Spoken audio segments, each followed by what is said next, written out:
Hello friends, good evening. स्वागत है आप सबों का बीपीएससी और हम पे। और आज इस चैनल पे आइए हम लोग मॉडल सेट 7 का प्रैक्टिस कर लेते हैं। सेट डिस्कशन नंबर ये 7 होगा और इसमें 67th बीपीएससी के लिए और सीडीपीओ के लिए ये यूज़फुल सेट है।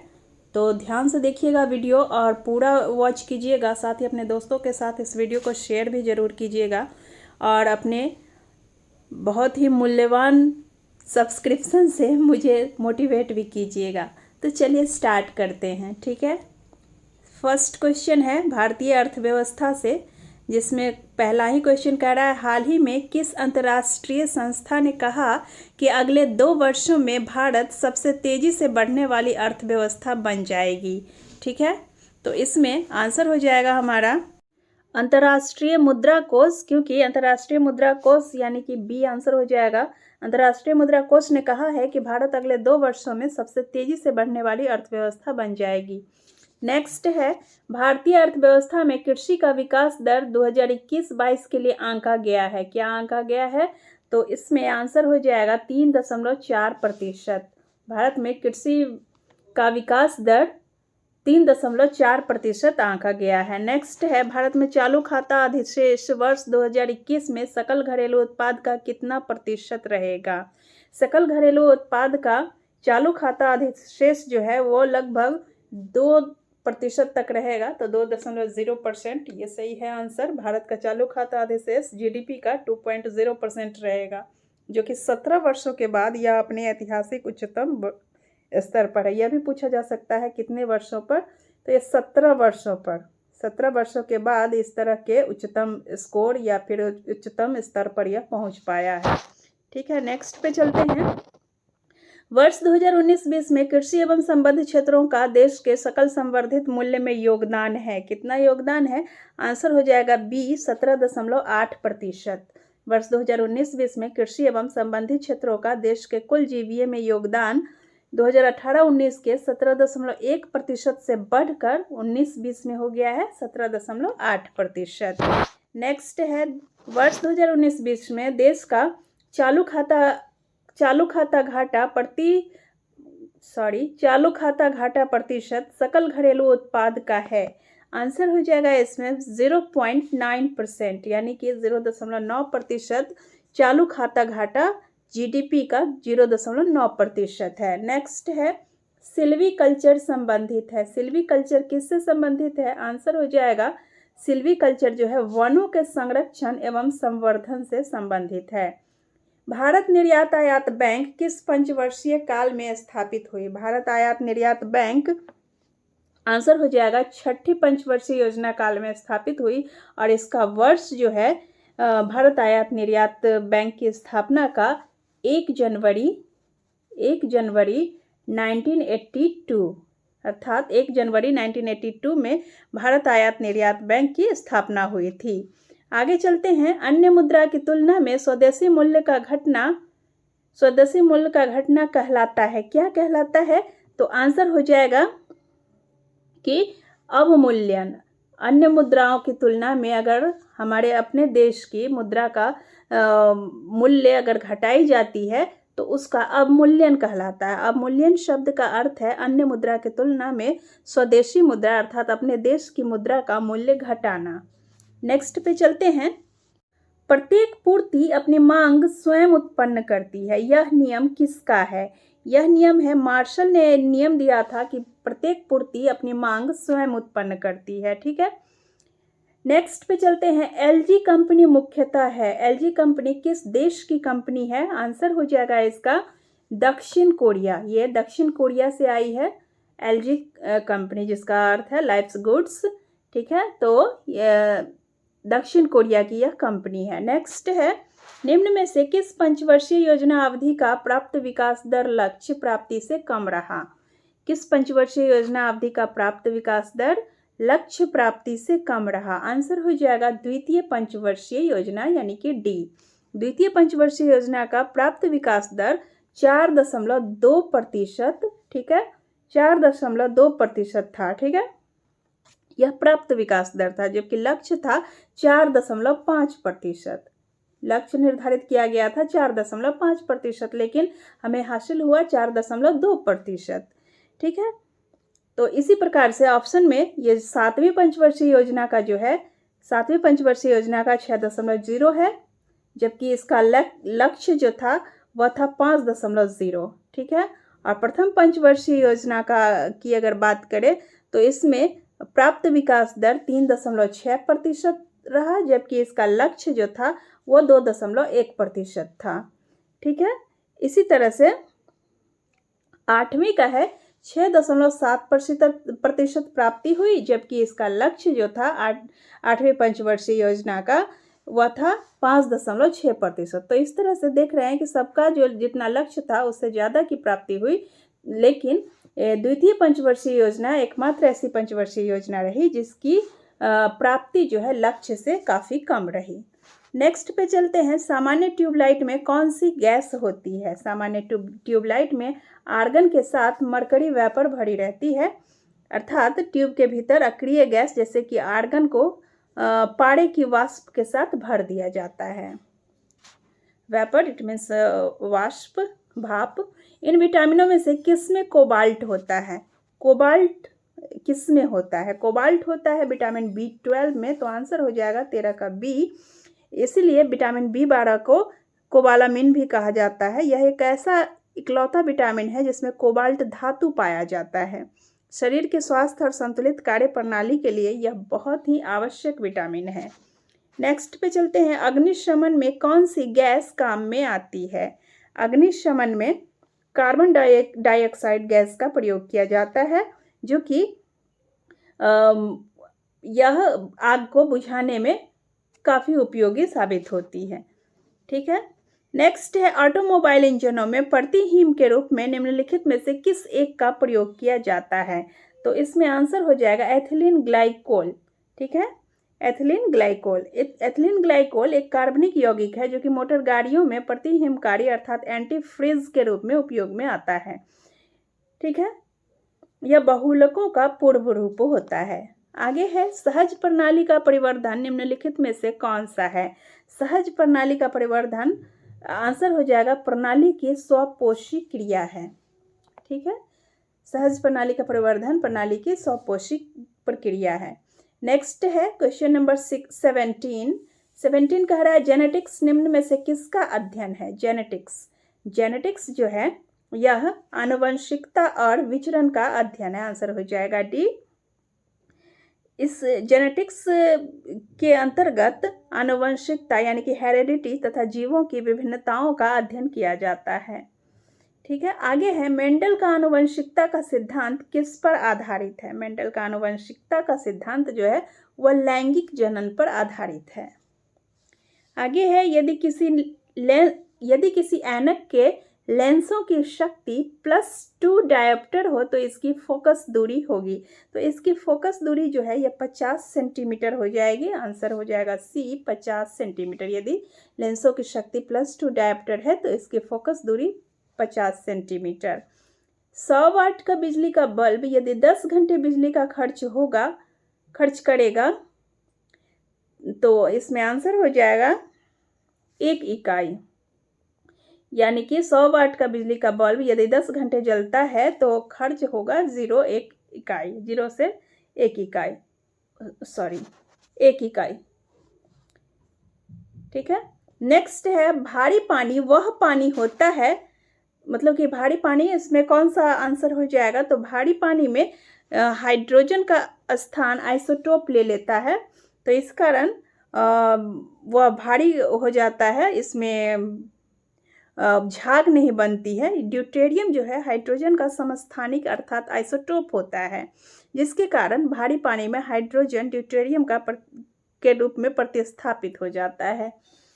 नेक्स्ट, सतह के दिनों में लोहे के गुटकों और लकड़ी के गुटकों को प्रातःकाल छुएं तो लोहे का गुटका ठंडा लगता है, क्योंकि कारण क्या है इसका?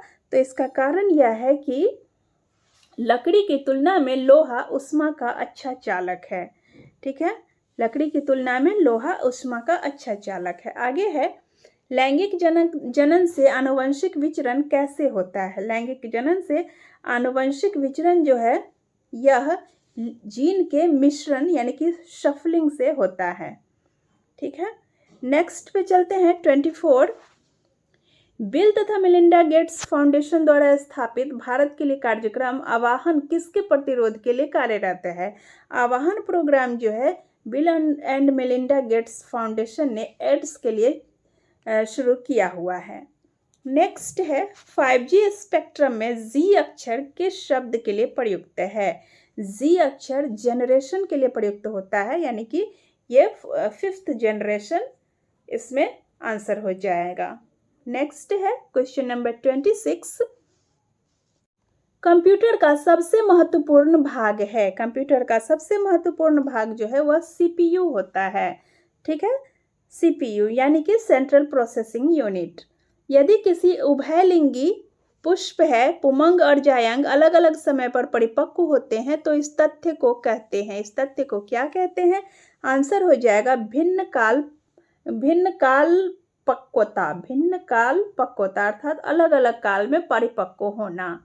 ठीक है, कौन सी ग्रंथि दुग्ध निष्कासन हार्मोन ऑक्सीटोसिन का स्रवण करती है? ऑक्सीटोसिन का स्रवण करने के लिए पीयूष ग्रंथि होती है जो कि दुग्ध निष्कासन हार्मोन ऑक्सीटोसिन का स्रवण करती है। नेक्स्ट है क्वेश्चन नंबर 29। पृथ्वी पर अधिकांश ऑक्सीजन उत्पादित होती है। पृथ्वी पर अधिकांश ऑक्सीजन कैसे उत्पादित होती है? आंसर हो जाएगा शैवालों से। शैवाल जो है पृथ्वी पर सबसे ज़्यादा ऑक्सीजन उत्पन्न करते हैं। पृथ्वी पर सबसे ज़्यादा ऑक्सीजन प्रकाश संश्लेषण करने वाले ये बैक्टीरिया और शैवालों के द्वारा ही होता है। नेक्स्ट है एपीफाइट्स वे पौधे हैं जो अन्य पौधों पर निर्भर हैं। ठीक है, एपीफाइट्स वे पौधे हैं जो अन्य पौधों पर निर्भर है। किस लिए? तो आंसर हो जाएगा यांत्रिक अवलंबन के लिए, यांत्रिक अवलंबन के लिए।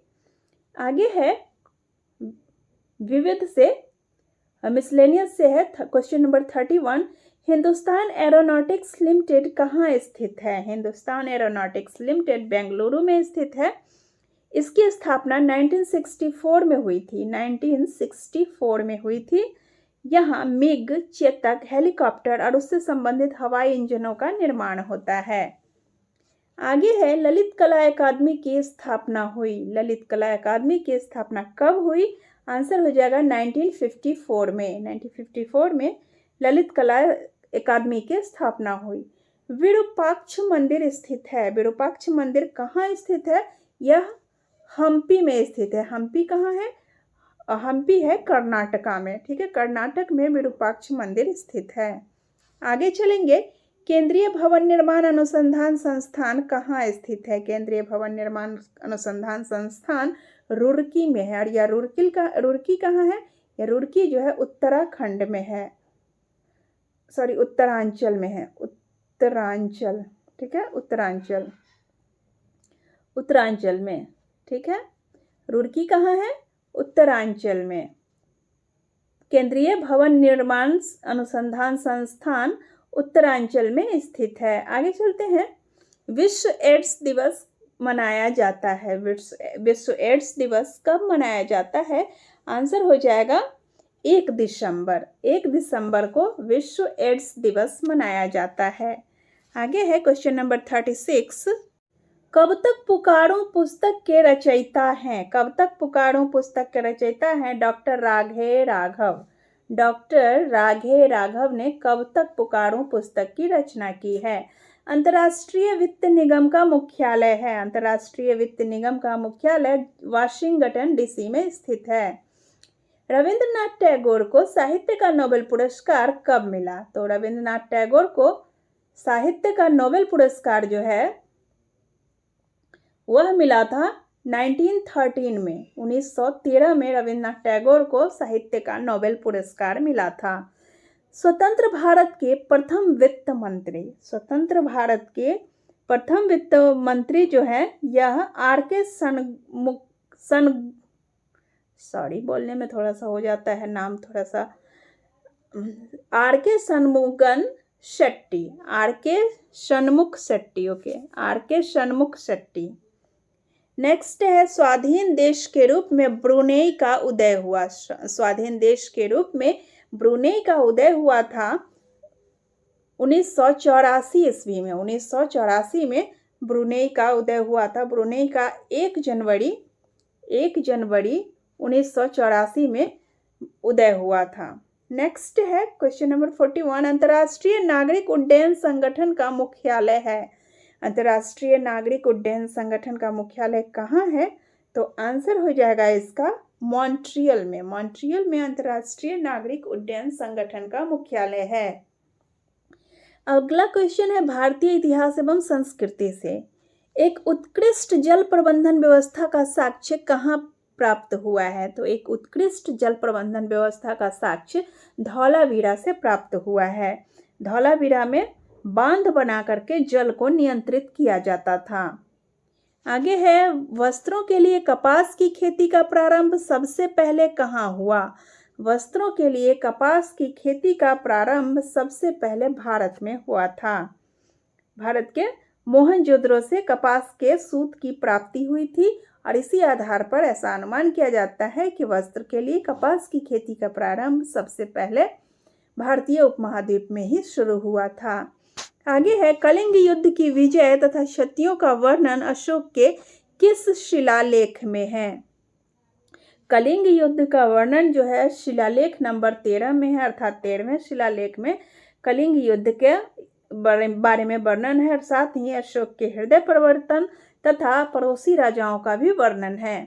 अकबर ने दीन-ए-इलाही किस वर्ष आरंभ किया? दीन-ए-इलाही की शुरुआत या फिर प्रारंभ अकबर ने 1582 ईस्वी में की थी। 1582 में अकबर ने सभी धर्मों का सार संग्रह शुरुआत किया था। दीन-ए-इलाही मूलतः बहुत सारे धर्मों का एक सार तत्व ही था और इसका प्रधान पुरोहित अबुल फजल था। ठीक है, और केवल एक ही व्यक्ति इस दीन-ए-इलाही को का अनुयायी बनता है और वह था बीरबल। नेक्स्ट है खुदाई खिदमतगार संगठन की स्थापना किसने की? खुदाई खिदमतगार संगठन की स्थापना खान अब्दुल गफ्फार खान के द्वारा की गई थी। आगे चलते हैं क्वेश्चन नंबर 47। 47 कह रहा है असहयोग आंदोलन की स्थगन संबंधी घटनाओं का सही क्रम इंगित करें। तो असहयोग आंदोलन का स्थगन का क्रम इसमें बताना है। तो सबसे पहले देख लेते हैं चौरी चौरा में पुलिस गोलीकांड हुआ था। ठीक है, इसको नंबर 1 में रखते हैं। उसके बाद पुलिस के गोलीकांड से भीड़ जो है काफ़ी उत्तेजित हो गई थी और इसी उत्तेजना में उग्र हो जाने पर भीड़ ने पुलिस थाने को ही जला दिया था। इसके बाद ये हो जाएगा। ठीक है, और उसके बाद गांधी जी द्वारा आंदोलन का स्थगन। गांधी जी को जब इसके बारे में पता चलता है तो आंदोलन को उन्होंने स्थगित कर दिया, क्योंकि उनका मानना था कि अभी जनता अहिंसा के गूढ़ तत्व को नहीं समझ पाई है। और इसके तुरंत बाद फिर गांधी जी की गिरफ्तारी हो जाती। तो इस तरह से 1 2 3 4 ही है क्रम, तो आंसर हो जाएगा ए। नेक्स्ट है किसने खिलाफत आंदोलन को हिंदुओं और मुसलमानों की एकता के ऐसे अवसर के रूप में देखा जो 100 वर्षों में भी पुनः प्रस्तुत नहीं होगा? तो यह था महात्मा गांधी ने ऐसा महसूस किया कि खिलाफत आंदोलन अगर इसका समर्थन किया जाए, खिलाफत आंदोलन का, जो कि तुर्की के खलीफा को पदच्युत किए जाने से संबंधित था, जिसे अंग्रेजों ने हटा दिया था। तो इस आंदोलन को उन्होंने, महात्मा गांधी को लगा कि अगर इसे समर्थन दिया जाए तो हिंदुओं और मुसलमानों में एकता का एक बहुत बड़ा अवसर प्राप्त होगा, जो कि 100 वर्षों में भी फिर दोबारा शायद न मिले या न आए। ठीक है, तो इसका आंसर हो जाएगा सी, महात्मा गांधी। आगे चलते हैं, किस घटना के बाद महात्मा गांधी ने असहयोग आंदोलन को अपनी हिमालय जैसी भूल बताई थी?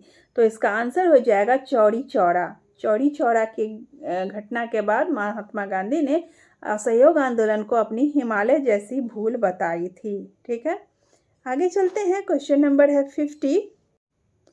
बंग भंग के बाद कौन सा आंदोलन शुरू हुआ था? बंग भंग के बाद आंदोलन जो था वह स्वदेशी आंदोलन शुरू हुआ था। और स्वदेशी आंदोलन किस लिए शुरू हुआ था? यह बंगाल विभाजन के प्रतिरोध के के तहत यह शुरू हुआ था। और बंगाल विभाजन का मुख्य उद्देश्य जो था बढ़ती राष्ट्रीय चेतना और जागृति को कम करना, और इसके लिए अंग्रेजों ने बंगाल का विभाजन कर दिया और तर्क यह दिया कि संगठित बंगाल उनके लिए खतरा साबित हो सकता है, या फिर कुछ राजकीय कार्य में असुविधा का बहाना बना करके बंगाल का विभाजन कर दिया। इससे बंगाल विभाजन के कारण जो बंग भंग विरोधी आंदोलन था वह 7 अगस्त 1905 को आरंभ हुआ। ठीक है, और इसी बंग भंग विरोधी आंदोलन को स्वदेशी आंदोलन और बहिष्कार का आंदोलन भी कहा जाता है। आगे है टी.ए. अल्कॉट। निम्न में से किसका योगदान होम रूल लीग की स्थापना में नहीं था? होम रूल लीग की स्थापना में बाल गंगाधर तिलक भी थे, एनी बेसेंट ने भी स्थापना की थी। ठीक है, और एम सुब्रमण्यम अय्यर ने भी इसको समर्थन दिया था एनी बेसेंट के साथ। लेकिन टी.ए. अल्कॉट का जो योगदान था होम रूल आंदोलन में नहीं था। तो आंसर हो जाएगा डी, टी.ए. अल्कॉट, अर्थात टी.ए. अल्कॉट का योगदान होम रूल लीग की स्थापना में नहीं था।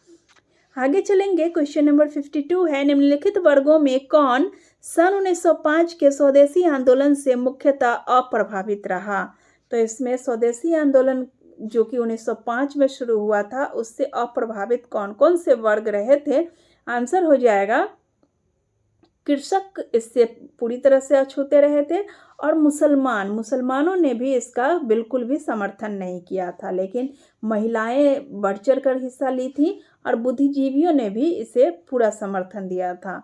महिलाओं ने स्वदेशी आंदोलन के तहत विदेशी वस्त्रों की होली जलाई थी, शराब का बहिष्कार इत्यादि भी, धरना प्रदर्शन इत्यादि भी महिलाओं के मुख्य कार्यक्रमों में शामिल था। नेक्स्ट है क्वेश्चन नंबर 53, भारतीय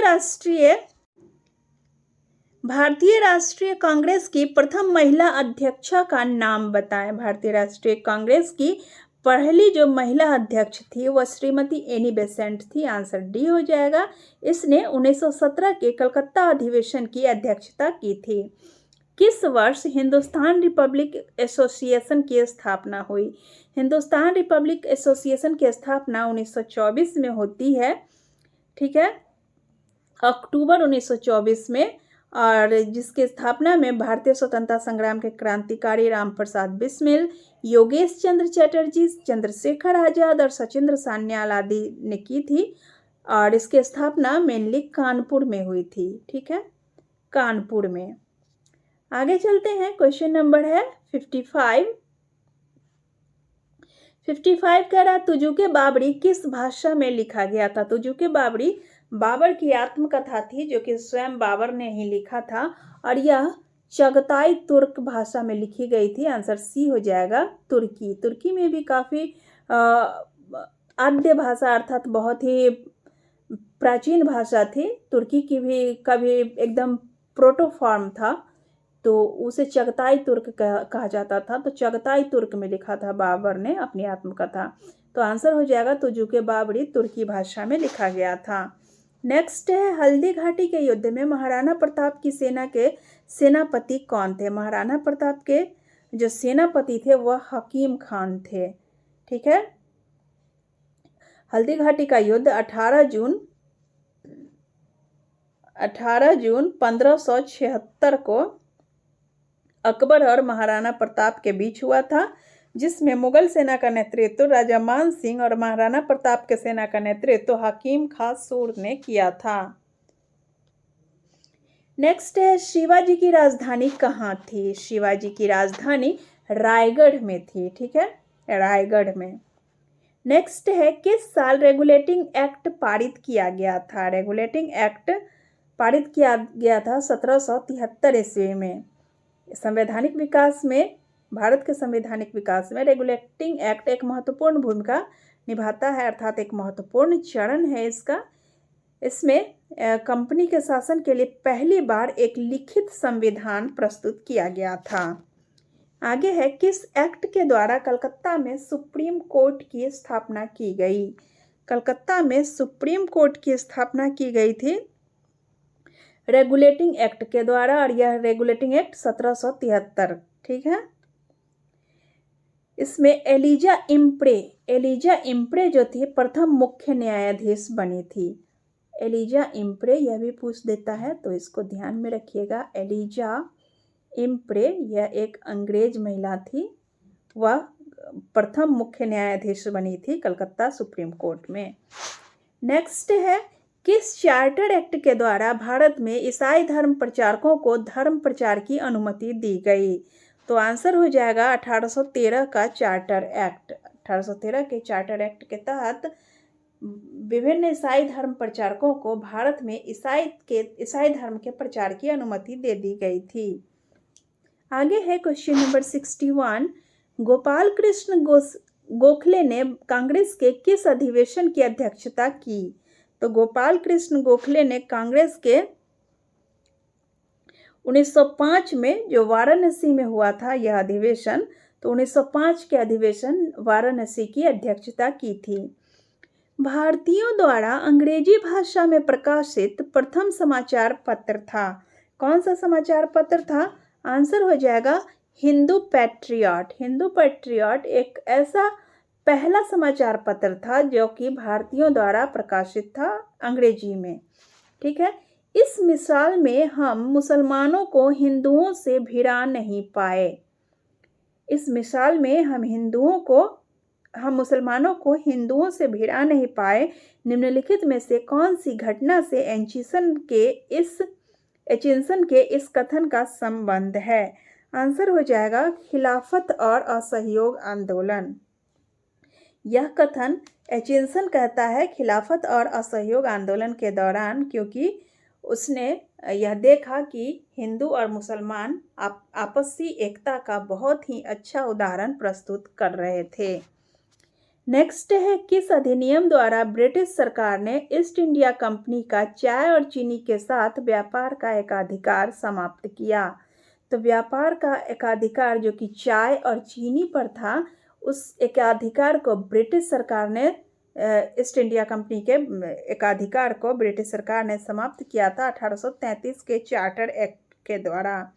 ठीक है, और इसे राजनीतिक और प्रशासनिक संस्था का रूप दिया गया था।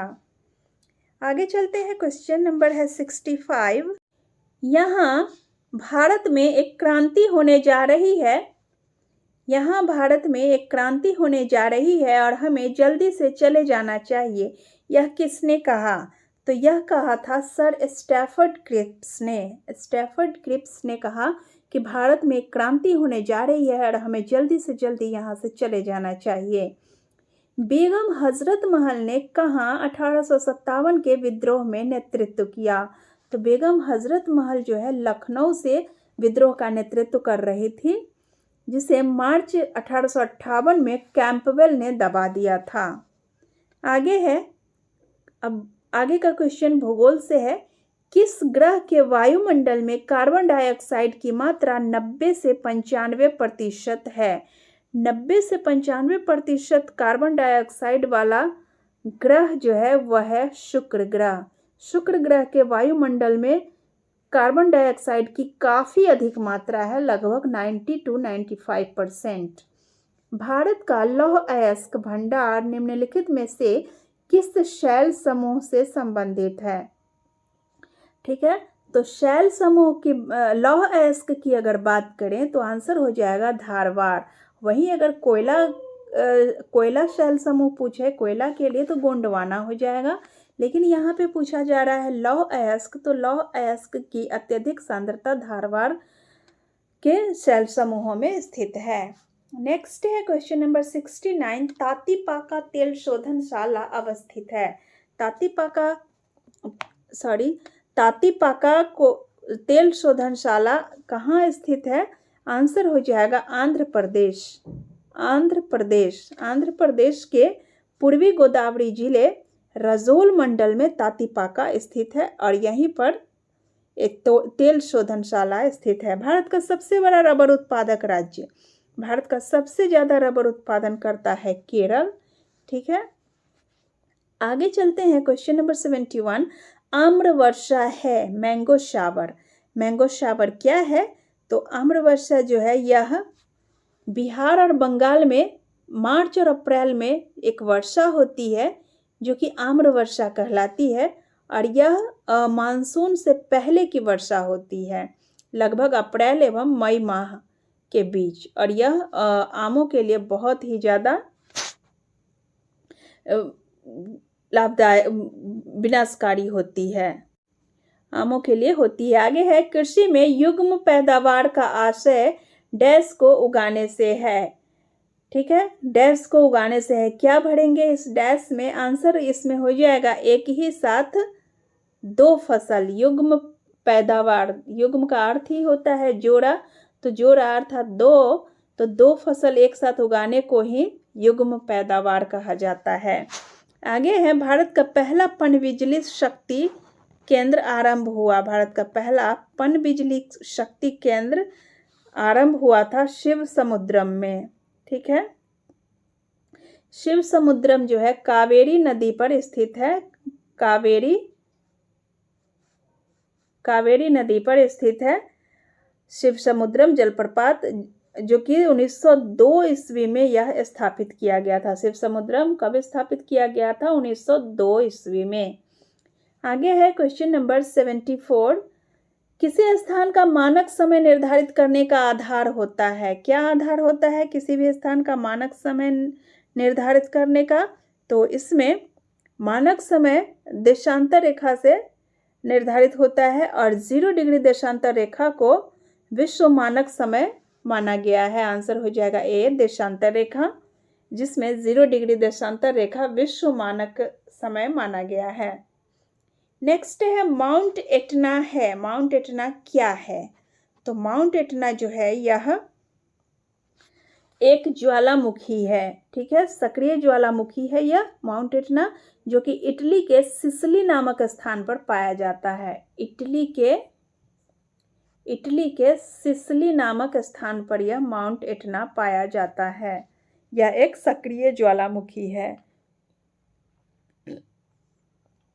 आगे है क्वेश्चन नंबर 76। ग्रैंड कैनियन है।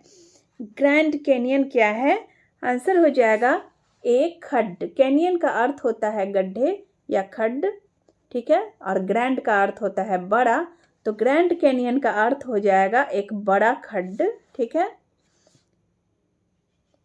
एक खड्ड। ठीक है, आगे है, यदि एक प्रेक्षक तारों को क्षितिज से लंबवत उठते देखता है तो वह अवस्थित होता है। यदि एक प्रेक्षक तारों को क्षितिज से लंबवत उठता देखता है तो वह अवस्थित होता है, अर्थात वह कहाँ पर अवस्थित होता है? आंसर हो जाएगा विषुवत रेखा पर। विषुवत रेखा पर यदि वह प्रेक्षक है तो वह तारों को उसे दिखाई देता है कि वह क्षितिज से लंबवत ऊपर उठ रहे हैं।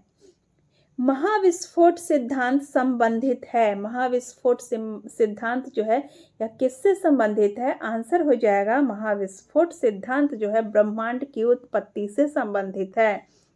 इसमें बताया गया है इस सिद्धांत में कि ब्रह्मांड का जन्म एक महाविस्फोट के परिणाम स्वरूप हुआ, और इसीलिए इस सिद्धांत को महाविस्फोट सिद्धांत यानी कि बिग बैंग थ्योरी कहते हैं। आगे है, निम्नलिखित में से कौन सा महाद्वीप संसार में सर्वाधिक मध्य ऊंचाई वाला है? संसार में सबसे अधिक मध्य ऊंचाई वाला महाद्वीप जो है वह अंटार्कटिका है, जो कि दक्षिणी ध्रुव में स्थित है।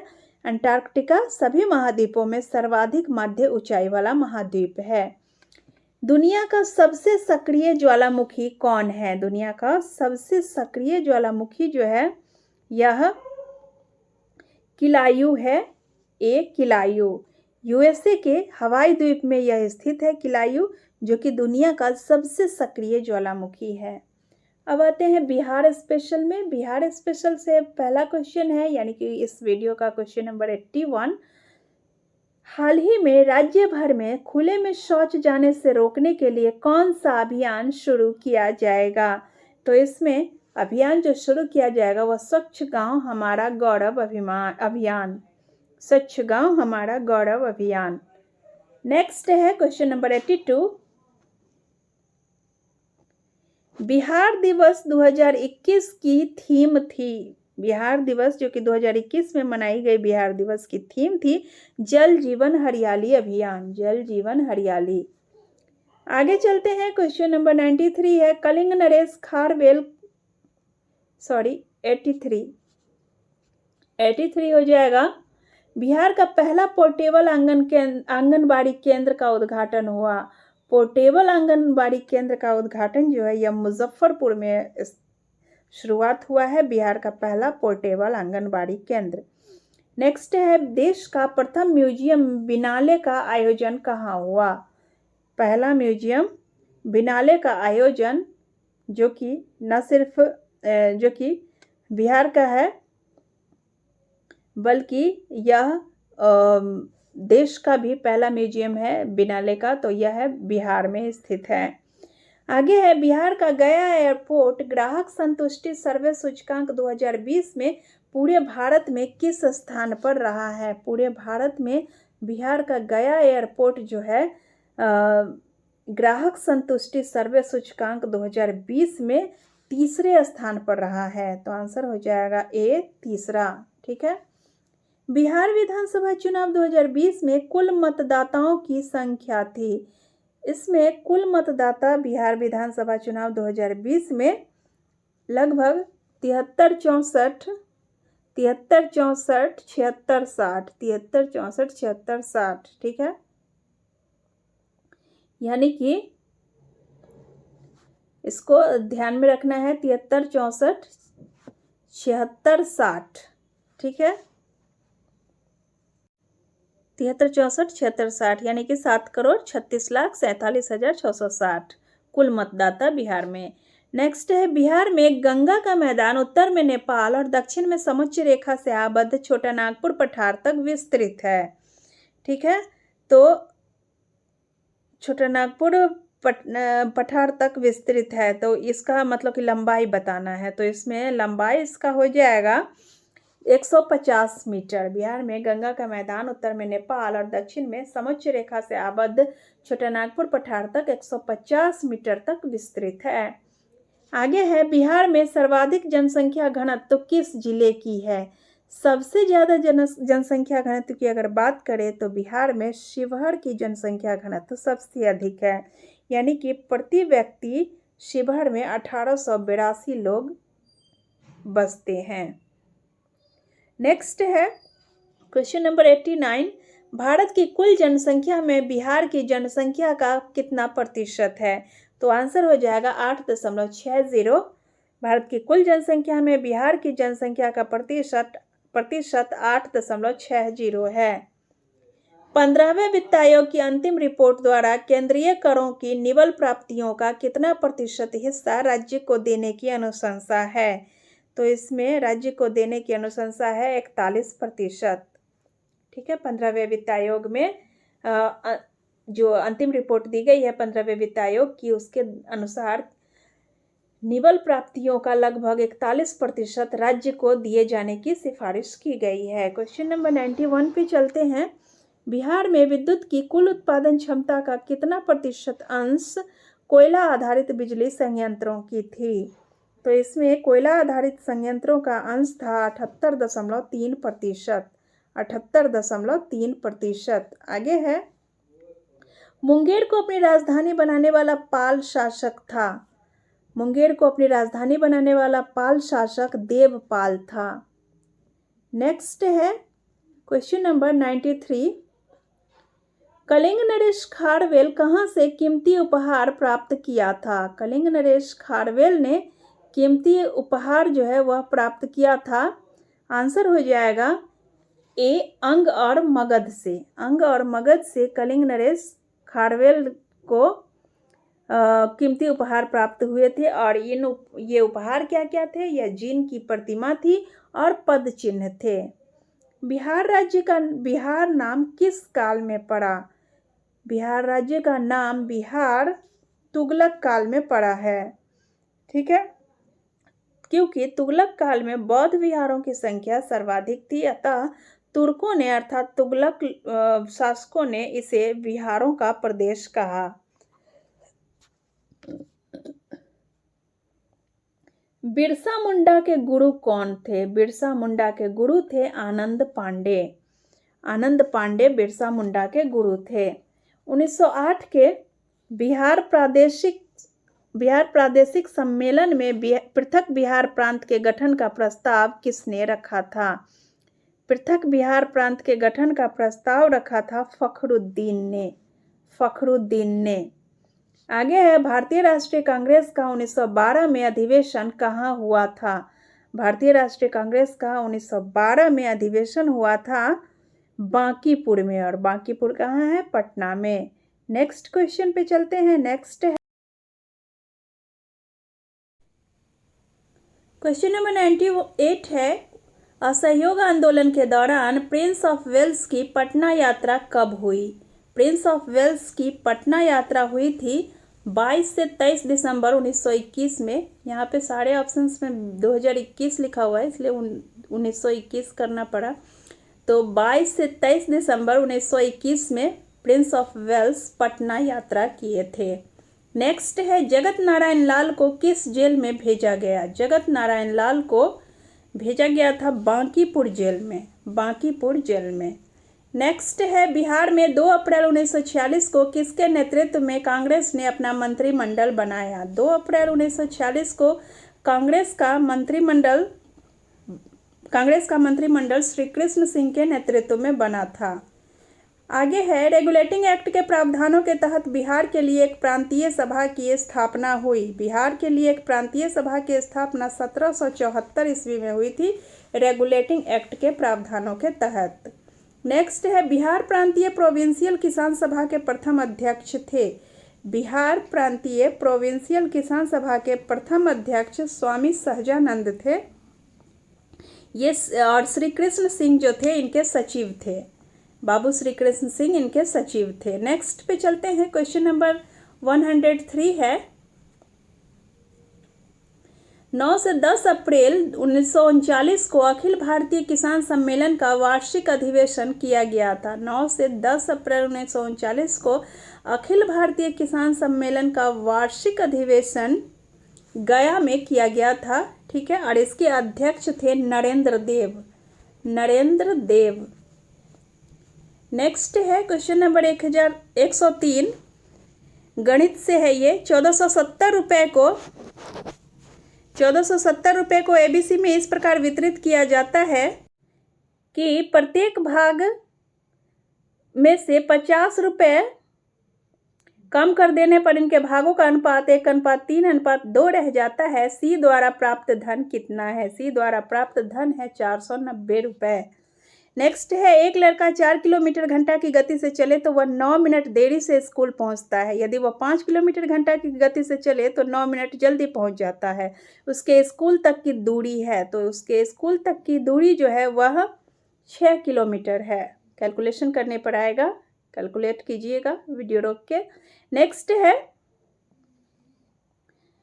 यदि 3x + 21 / 2x + 21 = 18/15 हो तो x का मान क्या होगा? इसमें x का मान जो है वह हो जाएगा 7।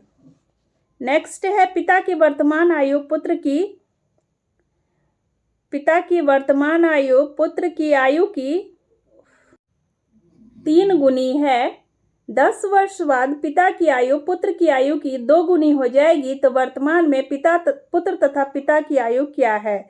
वर्तमान में पुत्र और पिता की आयु 10 वर्ष और 30 वर्ष है। पुत्र की 10 वर्ष और पिता की 30 वर्ष। नेक्स्ट है, 850 रुपये लागत वाली एक वस्तु पर क्रमानुसार 5% तथा 10% की छूट दी जाती है। तदनुसार उस वस्तु की वर्तमान लागत रुपए में क्या होगी? तो उस वस्तु की वर्तमान लागत जो है रुपए में, आंसर हो जाएगा 726.75 यानी कि बी। नेक्स्ट है, एक व्यापारी अंकित मूल्य पर 4% का बट्टा देता है तथा 15 वस्तुओं की प्रत्येक खरीद पर एक वस्तु मुफ्त में देता है और इस प्रकार 35% लाभ कमाता है। अंकित मूल्य को क्रय मूल्य से कितना बढ़ाया गया है? तो आंसर हो जाएगा ए, 50% बढ़ाया गया है। ए का मान इस तरह चुनिए कि 2x + ay = 1 एवं 3x - 5y = 7 का कोई हल ना हो। तो आंसर हो जाएगा बी, यानी कि -10/3। नेक्स्ट है question number 111, 1/1 - x⁻p - q plus 1/x⁻q - p का मान क्या है? तो इसका मान हो जाएगा 1 है इसका मान। नेक्स्ट है समीकरण 4x - 5y = 20 का लेखा चित्र x अक्ष को किस बिंदु पर काटेगा? तो इसका किस बिंदु पर काटेगा? तो यह 5 और 0 पर काटेगा। किसी कक्षा के 15 छात्रों का औसत वजन 1.5 किलोग्राम बढ़ जाता है जब 40 केजी वजन के एक छात्र की जगह नया छात्र आ जाता है। नए छात्र का वजन किलोग्राम में कितना है? तो नए छात्र का वजन है किलोग्राम में 62.5 केजी। ठीक है, 62.5 केजी। अब नेक्स्ट है समसामयिकी से चर्चित रही माना पटेल किस खेल से संबंधित है? माना पटेल जो है यह तैराकी से संबंधित है। ठीक है, इन्होंने टोक्यो ओलंपिक में क्वालिफाई किया है और इस उपलब्धि को हासिल करने वाली माना पटेल तीसरी भारतीय तैराक है। किसी ओलंपिक में क्वालिफाई करने वाली प्रथम महिला तैराक जो है वह माना पटेल है। ठीक है, किसी भी ओलंपिक में क्वालिफाई करने वाली माना पटेल पहली महिला तैराक है। ठीक है, माना पटेल से पहले किसी भी भारतीय महिला तैराक ने ओलंपिक के लिए क्वालिफाई नहीं किया था। आगे चलते हैं, क्वेश्चन नंबर 116 है 30 जून 2021 को कुवेम्पु राष्ट्रीय पुरस्कार 2020 के लिए किसे चुना गया है? आंसर हो जाएगा राजेंद्र कुमार पांडा को। नेक्स्ट है यूरो 2020 का खिताब किस देश ने जीता था? यूरो 2020 का खिताब इटली ने जीता था। 1 अप्रैल 2021 से भारत में कितने वर्ष से अधिक आयु वाले लोगों को कोरोना का टीका लगना प्रारंभ हुआ? 1 अप्रैल 2021 से भारत में 45 वर्ष से अधिक आयु के व्यक्तियों को कोरोना का टीका लगना प्रारंभ हुआ है। नेक्स्ट है 119 31 मार्च 2021 को किस नगर निगम ने देश का पहला ग्रीन म्यूनिसिपल बॉन्ड जारी किया? ग्रीन म्यूनिसिपल बॉन्ड जारी किया है नगर निगम गाजियाबाद ने और यह देश का पहला ग्रीन म्यूनिसिपल बॉन्ड जारी किया गया है। नेक्स्ट है क्वेश्चन नंबर 120 कह रहा है निम्नलिखित में से कौन पोर्टेबल डॉक्यूमेंट फॉर्मेट अर्थात पीडीएफ तकनीक के विकास करता है जिनका अप्रैल 2021 में निधन हो गया? तो पीडीएफ के विकासकर्ता जिनका अप्रैल 2021 में निधन हो गया वह थे चार्ल्स चक गेस्की। इन्होंने सॉफ्टवेयर बनाने वाली कंपनी एडोब और पीडीएफ तकनीक का विकास किया और इनका निधन अप्रैल 2021 में हो गया है। नेक्स्ट है निम्नलिखित में से कौन सी एक कृति वरिष्ठ साहित्यकार डॉक्टर नरेंद्र कोहली की कृति नहीं है जिनका 17 अप्रैल 2021 को निधन हो गया? नरेंद्र कोहली जिनका 17 अप्रैल 2021 को निधन हो गया है उनकी कृतियां हैं एक और लाल तिकोन, मत्स्यगंधा, महासमर, जबकि कर्फ्यू में शहर जो है यह नरेंद्र कोहली की नहीं है। तो आंसर हो जाएगा सी, कर्फ्यू में शहर। नेक्स्ट है अमेरिकी अंतरिक्ष एजेंसी नासा का कौन सा हेलीकॉप्टर मंगल ग्रह पर पहुंचकर वहां से अपनी पहली उड़ान 19 अप्रैल 2021 को भरकर इतिहास रच दिया? तो आंसर हो जाएगा इंजेन्यूटी। यह अमेरिकी अंतरिक्ष एजेंसी नासा का हेलीकॉप्टर है जो कि पहले मंगल ग्रह पर पहुंचा और वहां से उसने उड़ान भरी और इतिहास रच दिया। नेक्स्ट है महावीर चक्र 2021 का सम्मान किसे मिला है? महावीर चक्र 2021 का सम्मान मिला है कर्नल बी संतोष बाबू को। कर्नल बी संतोष बाबू। एलन बॉर्डर मेडल 2020-21 किसे मिला है? 2020-21 का एलन बॉर्डर मेडल मिला है स्टीव स्मिथ को। Steve Smith. 26 मई 2021 को 13वें एनी पुरस्कार की घोषणा की गई। इस पुरस्कार के अंतर्गत द एनर्जी फ्रंटियर पुरस्कार किस प्रसिद्ध भारतीय वैज्ञानिक को प्रदान किए जाने की घोषणा की गई? तो आंसर हो जाएगा डी, प्रोफेसर CNR राव।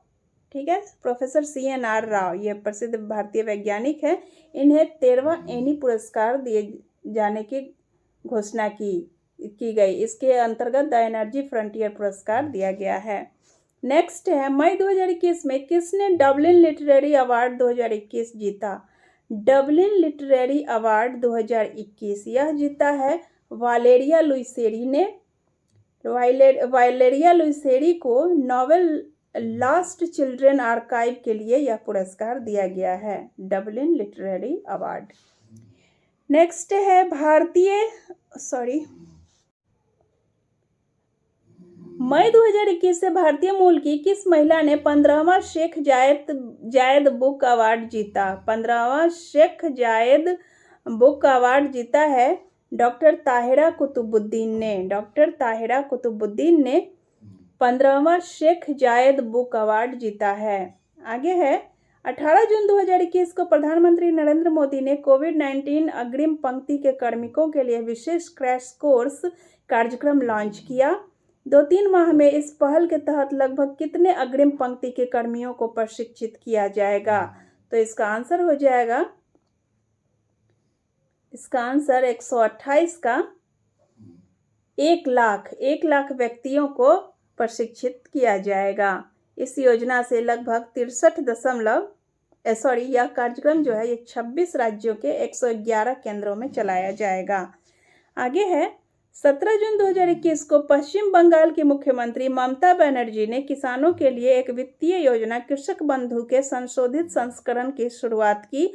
इस संशोधित योजना के तहत 1 एकड़ या उससे अधिक कृषि भूमि वाले किसानों के लिए वार्षिक लाभ को 5,000 रुपये से बढ़ाकर कितना कर दिया गया है? तो 5,000 रुपये से बढ़ा करके इस योजना में जो लाभ दिया जाता है वह लगभग 10,000 रुपये कर दिया गया है। 5,000 से बढ़ाकर 10,000 रुपये, ठीक है। और इसमें जो है लगभग 63.38 लाख किसान लाभान्वित होंगे कृषक बंधु के संशोधित संस्करण के तहत, ठीक है। आगे है, 5 जून 2021 को किस राज्य में प्राण वायु देवता पेंशन योजना शुरू की गई है? प्राण वायु देवता पेंशन योजना की शुरुआत की गई है हरियाणा में। आंसर हो जाएगा सी, हरियाणा। हरियाणा सरकार ने बड़े पेड़ों के रखरखाव के लिए पेंशन स्कीम आरंभ की है, जिसके तहत 75 वर्ष से अधिक आयु के पेड़ों के लिए संबंधित व्यक्ति के 2,500 सालाना प्रति पेड़ के लिए दिया जाएगा। इस योजना की शुरुआत हरियाणा के मुख्यमंत्री ने 5 जून 2021 को किया, अर्थात अब पेड़ों को भी पेंशन मिलेगी।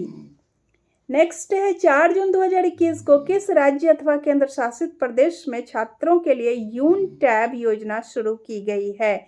यून टैब योजना जो है लद्दाख में शुरू किया गया है। इस योजना के तहत बच्चों को टैबलेट वितरित किए जाएंगे।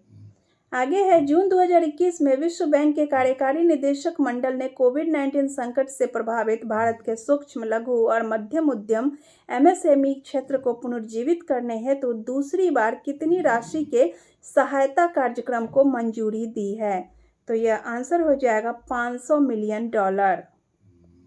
आगे है 133।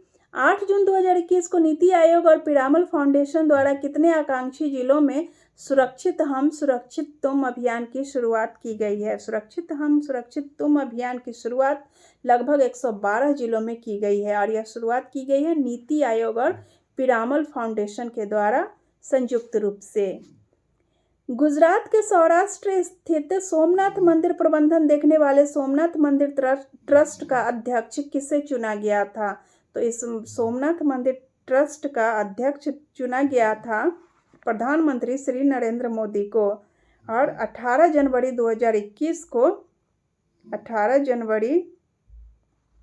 2021 को इन्हें सोमनाथ मंदिर ट्रस्ट का अध्यक्ष चुना गया। आगे है, एशिया का सबसे लंबा और दुनिया का 5वां सबसे बड़ा हाई स्पीड ट्रैक का उद्घाटन कहाँ किया गया? तो एशिया का सबसे लंबा और दुनिया का 5वां सबसे बड़ा हाई स्पीड ट्रैक का उद्घाटन कहाँ किया गया? तो इसका उद्घाटन किया गया था पीथमपुर, इंदौर, मध्य प्रदेश में। पीथमपुर, इंदौर, मध्य प्रदेश में किया गया है। पीथमपुर, इंदौर, मध्य प्रदेश, ठीक है। यह इंदौर में पीथमपुर नाम का एक स्थान है, वहीं पर किया गया है। 29 जून 2021 को ITU द्वारा जारी वैश्विक साइबर सुरक्षा सूचकांक 2020 में भारत कौन से स्थान पर रहा? तो इस सूचकांक में भारत जो है यह 10वें स्थान पर रहा था। हाल ही में कौन सा देश अंतर्राष्ट्रीय सौर गठबंधन में शामिल हुआ है? अंतर्राष्ट्रीय सौर गठबंधन में हाल ही में शामिल होने वाला देश है ग्रीस। विदेश मंत्री जयशंकर ने 26 जून 2021 को कहाँ महात्मा गांधी के प्रतिमा का अनावरण किया? महात्मा गांधी के प्रतिमा का अनावरण किया गया है ग्रीस में। अब अगला है भारतीय राज्य व्यवस्था से भारत में नए राज्य की स्थापना किसकी अनुमति से की जा सकती है? तो नए राज्यों की स्थापना अगर की जाएगी तो हमेशा और हमेशा संसद की अनुमति से ही की जाएगी। नेक्स्ट है विधान परिषद में राज्यपाल इसके कुल सदस्यों के कितने सदस्य मनोनीत कर सकता है? विधान परिषद में राज्यपाल जो है वह लगभग 1/6 सदस्यों को मनोनीत कर सकता है। भारतीय संविधान में प्रदत्त मूलभूत अधिकारों को निलंबित करने वाली सत्ता है। भारतीय संविधान में मूलभूत अधिकारों को निलंबित कर सकता है राष्ट्रपति। ठीक है, जब आपातकाल लगाए जाते हैं उस टाइम। नेक्स्ट है भारत में 73वां संविधान संशोधन अधिनियम कब लागू हुआ? 73वां संविधान संशोधन लागू हुआ था 24 अप्रैल 1993 को। ठीक है, इसलिए भारत में हर वर्ष 24 अप्रैल को राष्ट्रीय पंचायती राज दिवस भी मनाया जाता है। आगे है राष्ट्रपति के विरुद्ध महाभियोग का आरोप लगाकर उसे हटाने का प्रस्ताव पारित होना चाहिए। कैसे पारित होना चाहिए? तो आंसर हो जाएगा संसद के जांच करने वाले सदन के 2/3 बहुमत द्वारा। संसद की जांच करने वाले सदन के 2/3 बहुमत के द्वारा। यह है अनुच्छेद हो जाएगा इसका 61, अनुच्छेद 61 के तहत। आगे है संविधान के अनुच्छेद 352 के अंतर्गत आपातकाल की घोषणा होने पर निम्नलिखित में से कौन सी शक्ति राष्ट्रपति को प्राप्त नहीं है? अगर आपातकाल की घोषणा होती है अनुच्छेद 352 के अंतर्गत तो राष्ट्रपति को कौन सी शक्ति प्राप्त नहीं है? देखते हैं। वह लोकसभा और राज्यसभा को भंग करने का अधिकार रखता है। यह नहीं होगा क्योंकि राज्यसभा कभी भी भंग नहीं की जा सकती है, तो यह नहीं होगा। और जो होगा उसको भी एक बार देख लेते हैं कि राष्ट्रपति को अनुच्छेद 352 के अंतर्गत आपातकाल की घोषणा के उपरांत कौन कौन से अधिकार प्राप्त हैं, कौन कौन सी शक्तियां प्राप्त है। वह शक्तियां हैं, वह मूलभूत अधिकारों के प्रभावी होने को निलंबित कर सकता है, सही है। वह किसी भी राज्य की कार्यपालिका शक्ति को विशेष प्रकार से प्रयोग करने का निर्देश कर सकता है, यह भी सही है। लोकसभा के अधिवेशन न होने की स्थिति में वह भारत के संचित निधि में से व्यय करने की अनुमति प्रदान कर सकता है, यह भी सही है। अर्थात वह लोकसभा और राज्यसभा को भंग नहीं कर सकता है, उसको भंग करने का अधिकार उसे नहीं है। भारत के राष्ट्रपति का निर्वाचन निर्वाचक मंडल द्वारा होता है, जिसमें होते हैं भारत के राष्ट्रपति के निर्वाचक मंडल में कौन कौन से संस्थाएं या व्यक्ति शामिल होते हैं। तो आंसर हो जाएगा इसका संसद के निर्वाचित सदस्य और राज्य विधानसभाओं के निर्वाचित सदस्य। ठीक है, संसद के निर्वाचित सदस्य और राज्य विधानसभाओं के निर्वाचित सदस्य। भारत के राष्ट्रपति का निर्वाचन जो है अनुच्छेद 55 के अनुसार होता है। अनुच्छेद 55 के अकॉर्डिंग आनुपातिक प्रतिनिधित्व प्रणाली के एकल संक्रमणीय मत पद्धति के द्वारा राष्ट्रपति को भारत के संसद के दोनों सदनों जैसे कि लोकसभा, राज्यसभा तथा राज्य के विधानसभा के निर्वाचित सदस्यों द्वारा चुना जाता है। आगे है संविधान में लोक कल्याणकारी राज्य की अवधारणा निहित है। संविधान में लोक कल्याणकारी राज्य की अवधारणा राज्य के नीति निर्देशक तत्वों में निहित है। संघ क्षेत्रों का प्रशासन किसके द्वारा होता है? संघ क्षेत्रों का प्रशासन जो है यह भारत के राष्ट्रपति के द्वारा होता है। नेक्स्ट है भारतीय संविधान में प्रदत्त स्वतंत्रता का अधिकार के संबंध में कौन सा सत्य नहीं है? भारतीय संविधान में स्वतंत्रता का अधिकार में से कौन सा सत्य नहीं है? यहाँ पहला ही आंसर मिल गया भाषण और अभिव्यक्ति की अबाधित स्वतंत्रता। भाषण और अभिव्यक्ति की स्वतंत्रता तो है लेकिन अबाधित नहीं है। ठीक है। संघ बनाने की स्वतंत्रता भी दी गई है। भारत में भ्रमण करने की स्वतंत्रता है। किसी भी व्यवसाय वाणिज्य को अपनाने की स्वतंत्रता है, किंतु भाषण और अभिव्यक्ति की भी स्वतंत्रता है, किंतु अबाधित स्वतंत्रता नहीं है, अर्थात इस पर युक्ति युक्त प्रतिबंध भी लगे हुए हैं। नेक्स्ट है क्वेश्चन नंबर 149।